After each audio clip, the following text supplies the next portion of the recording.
Hi guys, this is Chantel and today I'm going to be planting some tomato plants. It is May 11th today, and for us we still have chances of frost, but this week is going to be super warm.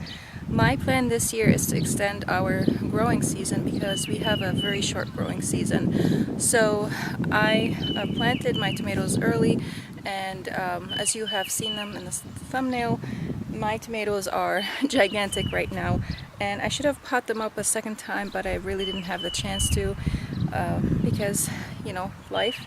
And they suffered a little bit from several things.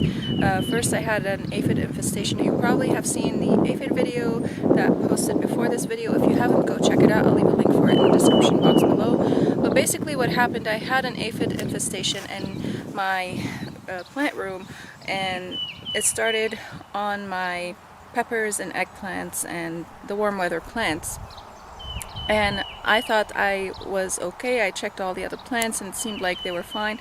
But a couple weeks later I went down again and I saw aphids on my on some other plants that I had, and they were full of them. So I took everything out and then I checked my tomatoes. They had some aphid damage on them. They didn't have tons of aphids. The aphids that were on them were black and they had wings. It seemed like they sucked some sap out of them, so they suffered from that. So I treated them for the aphids, and you can watch the aphid video to see how I do that. Again, I will be leaving a link for it down in the description box below. And they recovered from the aphids, but then I went out one day and I came back and they were completely wilted because they needed water. So they suffered from a lot of stuff basically, and I feel a little bad. So what I'm going to do now is I'm just going to plant them in the ground, and I'm going to cover them with some frost cover. And I have a frost cover that kind of like has a double layer, and I can choose to either cut it off or use it as a double layer. So I'm going to put a double layer on my tomatoes so that in case if we do have some low temperatures or a frost, they will be extremely protected from that. And I'm going to be burying them in as deep as I can so that they could set in their roots and be happy, and I don't have like extra tall tomatoes in the bed, and they can be stable. That's what I like to do with my tomatoes. And if you want to learn more about how to plant tomatoes and how to grow them, I have a blog post about that. I will also be leaving a link for this in the description box below. So right now I'm going to start planting. So let's go ahead and start planting. So yesterday I finished setting up the irrigation in these beds that you see over here. And I wasn't very happy with it because I used the tubing that you have to poke the holes in it yourself. I didn't use the soaker hose this time in these beds. And I think the tool that I have was poking the holes in sometimes too deep, and it was causing the hose to kind of spray the water instead of drip. And I tried in this bed today to kind of fix this problem. So I put in the poly tubing all around the bed, and then I connected the hosing to it because I was thinking maybe it's a water pressure problem, even though I have a 25 psi pressure on the main hose connection. But it didn't work out. It's still spraying. So if you are thinking about getting these hoses where you can poke the holes in yourself, not hoses, sorry, irrigation tubing where you can poke the holes in yourself, my advice is maybe not, or if you do want to get them, try to figure out a tool that would work best to poke the holes for them so that you could have drip irrigation and not spray irrigation. This is the tool that I have. Let me show you. So that's the tool that I have to poke the holes, but this tool I was poking in a little bit deep because I wasn't sure if I actually poked a hole or not, and that's what caused the spraying. So I guess live and learn. For the next set of beds I got that we're going to be installing over here, I got the actual drip irrigation, and I thought I'll just slowly over the years switch to that. And oh well, it's okay, live and learn, right? So I just kind of run an experiment over here. So let's go ahead and start on this, shall we? I'm going to be spacing the tomatoes 2 feet apart from each other. Now, if you want them to grow big and you don't want to do much pruning on them, you would want to space them 3 feet apart.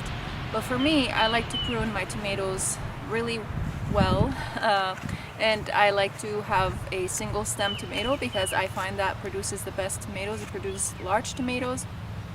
Even though it might not produce the same amount of tomatoes as in numbers, it will produce much higher yield, in my opinion, by weight, and also the quality is going to be better, and you're going to have less diseases to deal with because the tomatoes are not, you know, crowded with all the leaves, and you're not going to have mold issues, and the tomato, you know, I think it won't suck up as much water as it would if it had all those leaves, but I could be wrong, I don't know.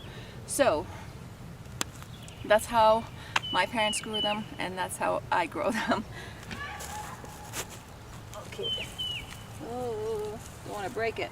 To start, these should have been staked really, and should have been potted up again.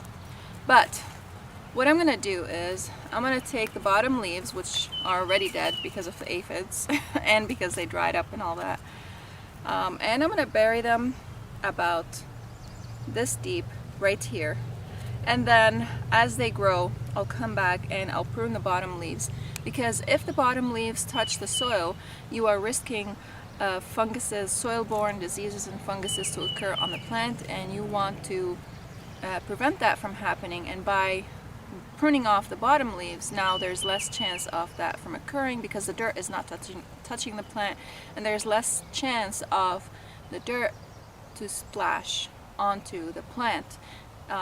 So one great reason for having a drip irrigation, or irrigation in general, is to prevent that from happening, because the irrigation is not going to splash dirt on your plants, and it's going to lessen the possibility of diseases. And another great positive that I love so much is that you don't have to water yourself, you know, like so often. You just turn on the water, you let it go for as long as you want, you turn it off, and you're done. You're not there standing for like 2 or 3 hours watering plants. So if you guys want to learn how to install an irrigation system, I have a video on that, and I will be leaving it at the end of this video, so stay tuned, and also be leaving it in the description box below.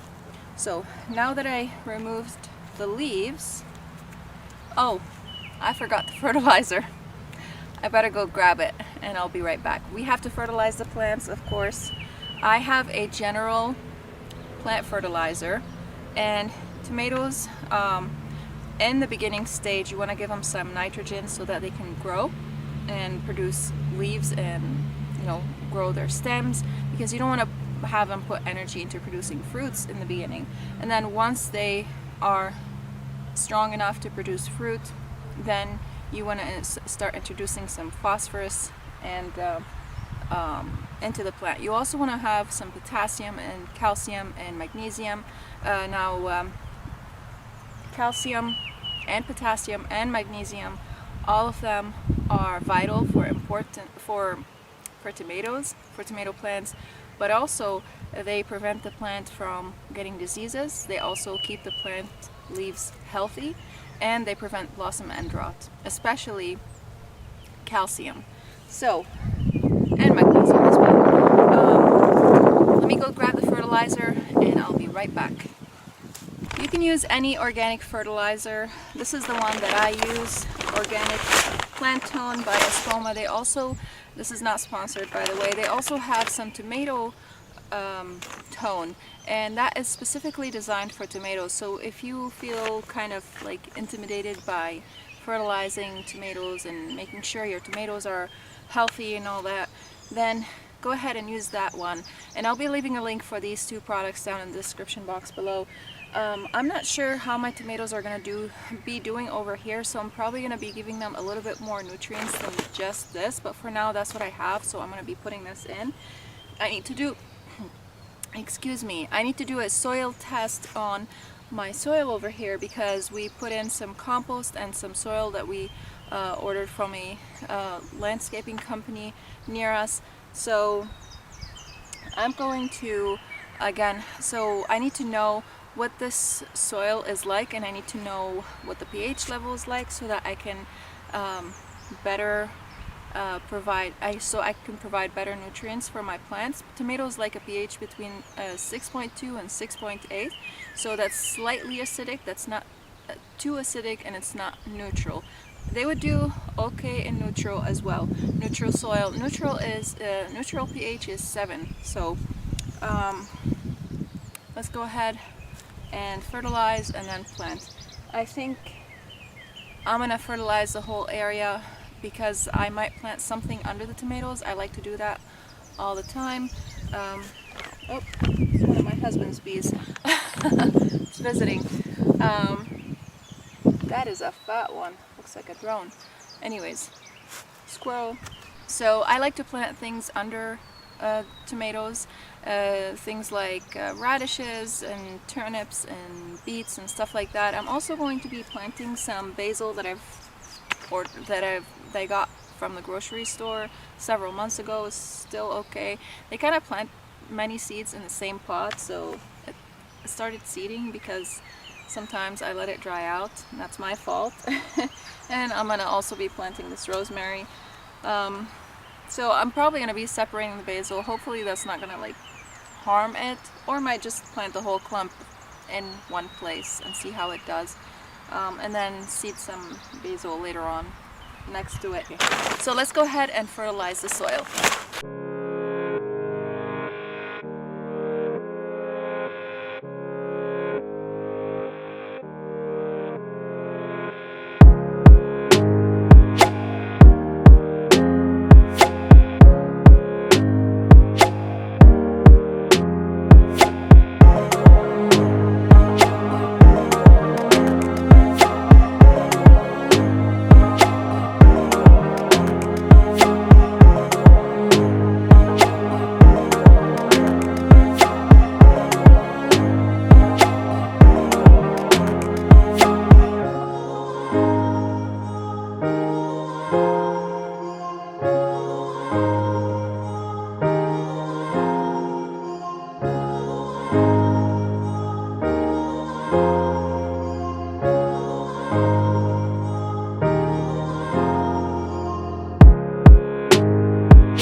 So I'm all sweaty, hair's a mess, my hands are dirty. because I had to take off my gloves because they got muddy and I wanted to touch the tomato plants. You could see the irrigation system is just spraying everywhere. That's not really what I want. Again, live and learn. All the tomato plants are planted. I spaced most tomato plants 2 feet apart, and then at the end I kind of ran out of space. Now I have beds over here that the ones that I'm sitting on right now, but these beds I'm going to be planting some strawberries and grapevines, and I don't have enough strawberries to fill all of them up this year, but I am probably going to use that space maybe to plant some other crop in there. So you saw how I took off the bottom leaves and I buried them deep, and that's going to allow them to root all along their stem. If you look closely at a tomato plant, you can see that it has hairs on its stem, and those hairs are going to develop roots. Sorry, my neighbor's mowing the lawn. You can also see that some of the leaves are touching the soil, and that's because they don't have a lot of leaves right now, and I need them to absorb as much energy as they can from the sunlight. Once they grow a little bit taller, then I'm going to take those bottom leaves off. I'm also going to be coming with some stakes and putting some stakes on them. Maybe not tonight, but I will. I broke a couple tomato plants, and about 4 of the tomato plants that I planted didn't succeed. 2 of them died, and 2 of them look like they're on their way to die, but I bet if I plant them in the ground, those 2, they would live, but I ran out of space. In the last bed, I spaced out the tomato plants 1 foot apart because, again, I ran out of space.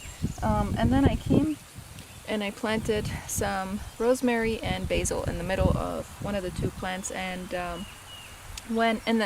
also in the rest of the beds I planted in the middle, about 2 feet apart.